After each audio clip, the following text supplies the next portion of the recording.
O motorista do ônibus chutou ele para fora, pensando que era só mais um mendigo atrapalhando a porta em horário de pico. O que ele não sabia é que aquele senhor humilde não era um invasor. Era justamente a pessoa que poderia mudar o destino daquele motorista para sempre. Fica até o final, porque o que aconteceu depois foi o fim da arrogância e o começo de uma lição que ninguém naquele ônibus esqueceu. O barulho do chute ecoou mais alto que o próprio motor do ônibus. Era fim de tarde, terminal lotado, buzinas, gente cansada voltando do trabalho. Seu Anselmo, 69 anos, roupas surradas, chinelo gasto e uma sacola de pano na mão, foi arremessado para trás na calçada, caindo de joelhos. Alguns passageiros perto da porta se assustaram e se agarraram na barra de apoio. O motorista, Maurício, 35 anos, uniforme da empresa meio aberto no peito, óculos escuros na testa, respirava impaciente. Ele empurrou a porta com força e gritou: "Aqui não é abrigo de mendigo, não! Vai pedir moeda em outro lugar!" O silêncio dentro do ônibus foi quase imediato. Até o som do rádio do motorista, que tocava baixo, pareceu ofensivo diante da cena. Seu Anselmo tentou se levantar, segurando o joelho, gemendo baixinho. A sacola tinha se aberto e alguns papéis e remédios caíram no chão. Com a voz fraca, ele tentou explicar: "Eu só queria subir, preciso ir até o hospital." Mas Maurício, com o olhar frio de quem já se acostumou a mandar, cortou: "Hospital nada. Quem não tem dinheiro para passagem não anda no meu ônibus. Desce da frente da porta, está atrapalhando o embarque." Ele falava alto, de propósito, para todo mundo ouvir, como se estivesse se exibindo, como se humilhar aquele senhor fosse entretenimento. Algumas pessoas cochicharam: "Coitado do velho. Para que chutar? Era só mandar ele sair, que cara grosso." Mas ninguém tinha coragem de se meter. A dor física ardia, mas a humilhação parecia que queimava mais. O que ninguém ali sabia era que aquela viagem tinha um motivo. Seu Anselmo estava indo fazer um exame importante depois de uma suspeita de problema cardíaco. O horário estava apertado e ele tinha contado as moedas para pagar a passagem. Quando foi tentar subir pela frente, tropeçou. Se enrolou com a sacola e, no meio da confusão, o motorista decidiu que ele era só mais um mendigo. Só que aquela tarde não terminaria em silêncio, porque entre os passageiros, sentado nas últimas cadeiras, um homem observava tudo com o maxilar travado. Camiseta simples, calça jeans, mochila no colo. Ele parecia só mais um trabalhador voltando para casa. Mas não era. O nome dele era Rafael, 38 anos. E o motorista não fazia ideia de quem ele era, nem do laço que ele tinha com aquele mendigo chutado para fora. Rafael era filho de seu Anselmo. E mais do que isso, era inspetor da própria empresa de ônibus. Ex-policial militar, acostumado a ver injustiça. Mas nada o tinha preparado para ver o próprio pai sendo humilhado daquele jeito. Ele se levantou devagar, com passos firmes, indo em direção à frente do ônibus. Os passageiros abriram espaço, como se sentissem que alguma coisa grande estava prestes a acontecer. Seu Anselmo, ainda do lado de fora, ergueu os olhos e encontrou o olhar do filho através do vidro. Naquele olhar, ele reconheceu o menino que anos atrás tinha dito: "Pai, eu vou trabalhar com ônibus e eu prometo, ninguém vai destratar o senhor na rua." A promessa ainda estava de pé. Rafael desceu no ponto seguinte e voltou rápido pelo lado de fora, enquanto o ônibus ainda estava parado na plataforma. A cobradora, assustada, tentou segurar a situação com a voz baixa: "Maurício, acho que você passou dos limites, viu?"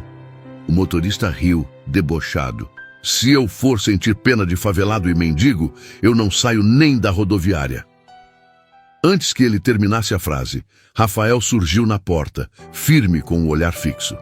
Ele não gritou, não precisou. "Levanta a porta de novo, agora!" Maurício franziu a testa. "Quem é você para mandar alguma coisa aqui? Está pensando que é o quê? Passageiro manda nada, não." Rafael respirou fundo, controlando a raiva.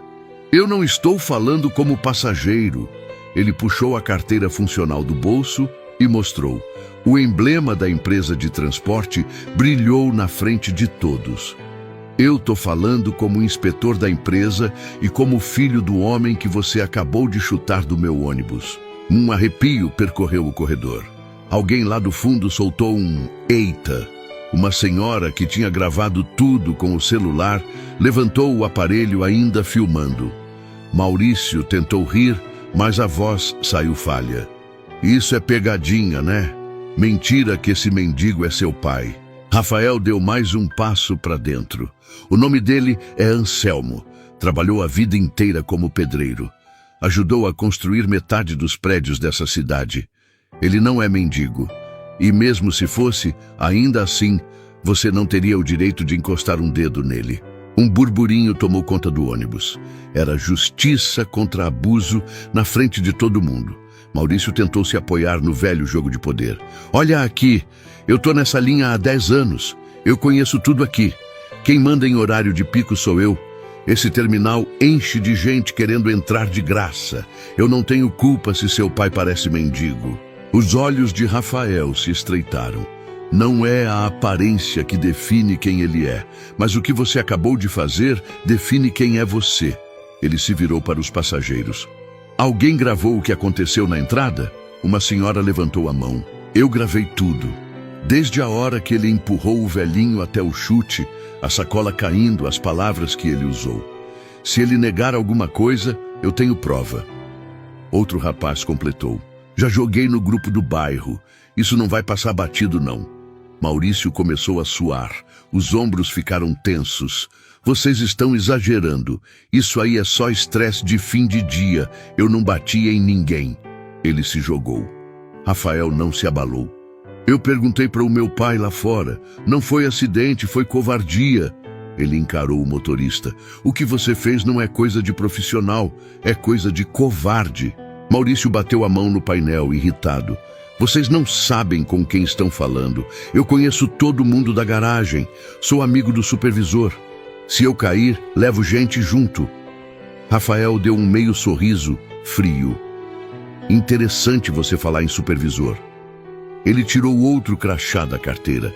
Desta vez, o clima mudou de vez, porque o seu supervisor direto é subordinado a mim. Eu não sou só inspetor. Eu sou o responsável pela disciplina de toda a frota dessa região. Um rapaz lá atrás assobiou. Agora danou. Maurício tentou um último ataque. Ah, você só chegou hoje aqui. Não sabe como é lidar com esse tipo de gente todo dia. Rafael interrompeu firme. Esse tipo de gente, você está falando de quem? Dos passageiros que pagam seu salário? Ou do meu pai? O silêncio foi cortado apenas pelo som distante de outro ônibus manobrando. Seu Anselmo, do lado de fora, encostado no corrimão do terminal, enxugava os olhos. Ele nunca tinha visto o filho tão sério, nem tão do lado dele. Rafael continuou. Hoje você não humilhou um mendigo, você humilhou um idoso, um trabalhador e um cliente. E fez isso usando o uniforme da empresa. Sabe o que isso significa? Maurício, agora pálido, balançou a cabeça nervoso. Foi então que uma nova voz surgiu vinda da calçada. Um homem de terno simples, pasta na mão, aproximou-se. Significa que isso não é só um problema da empresa. É crime. Ele mostrou a carteira. Promotor de justiça. Eu estava no ponto, esperando o próximo ônibus, e vi o chute de fora. E agora, ouvi tudo aqui dentro. As pernas de Maurício quase falharam. Vocês estão me armando uma cilada. Isso não é justo. O promotor respirou fundo. Injusto foi o que o senhor fez com aquele idoso. Desrespeito ao consumidor, agressão, abuso. E agora, com esse monte de testemunha e vídeo, vai ter que responder por isso. A gerente do terminal, que havia sido avisada por rádio, chegou acompanhada de 2 policiais militares. Boa tarde. Recebemos denúncia de agressão a passageiro. Quem é o motorista da linha? Maurício levantou a mão, tremendo. Sou eu, mas foi um mal-entendido. Ele queria entrar sem pagar. Eu só protegi os outros. Antes que terminasse, a senhora que gravou o vídeo estendeu o celular. Está tudo aqui, seu policial. Tá tudo aqui, seu policial. O senhor vê e tira suas conclusões. O PM assistiu aos primeiros segundos, viu o empurrão, o chute, o jeito como seu Anselmo tentou falar e foi calado com violência. Ele respirou fundo. Senhor Maurício, o senhor vai nos acompanhar até a delegacia para esclarecimentos. Pode trazer seus documentos. Maurício se desesperou. Vocês não podem fazer isso comigo. Eu tenho filhos. Conta para pagar. Meu chefe vai me defender. Rafael, sem elevar a voz, respondeu. Eu não quero ver ninguém destruído, mas eu não vou mais ver gente sendo humilhada calada. Nem meu pai, nem ninguém. Ele se aproximou da porta, estendeu a mão para seu Anselmo. Pai, entra. Hoje ninguém te joga para fora de lugar nenhum. Com a ajuda de alguns passageiros, seu Anselmo subiu devagar. Os olhos marejados, mas a postura um pouco mais ereta. Eu nunca quis confusão, meu filho. Só queria chegar no hospital. Rafael sorriu de leve. O senhor vai, mas hoje todo mundo aqui também vai aprender alguma coisa. Os passageiros começaram a aplaudir. Alguns gritavam, isso mesmo, respeito com o idoso, chega de abuso em transporte. Enquanto Maurício era conduzido para fora, algemado, ele ainda tentava. Eu vou recorrer, meu advogado vai cuidar disso. Eu vou voltar para essa linha. Mas ninguém parecia mais intimidado. Seu Anselmo respirou fundo. O peito doía menos agora. Não era só pelo chute, era porque pela primeira vez em muito tempo ele sentia que não estava mais sozinho. Rafael o abraçou, firme. O senhor passou a vida inteira engolindo falta de respeito. Hoje foi diferente. Hoje o senhor levantou sem gritar. Mas o mundo gritou por você. E é aqui que eu falo com você que me acompanhou até o fim. Quantas vezes você já viu alguém ser humilhado em ônibus, fila ou atendimento e ficou calado? Seu Anselmo descobriu tarde, mas descobriu que dignidade não tem a ver com roupa nem com saldo na conta. Tem a ver com respeito. E Rafael mostrou que coragem não é bater de volta. É não deixar a injustiça passar como se fosse normal. E você? O que faria no lugar dele? Teria coragem de defender alguém que foi tratado como mendigo só pela aparência? Se essa história mexeu com você, escreve aqui nos comentários a sua opinião, deixa o like, compartilha esse vídeo com alguém que pega ônibus todo dia e se inscreve no canal. Lembra de uma coisa, humilhação não é disciplina e silêncio nunca foi justiça.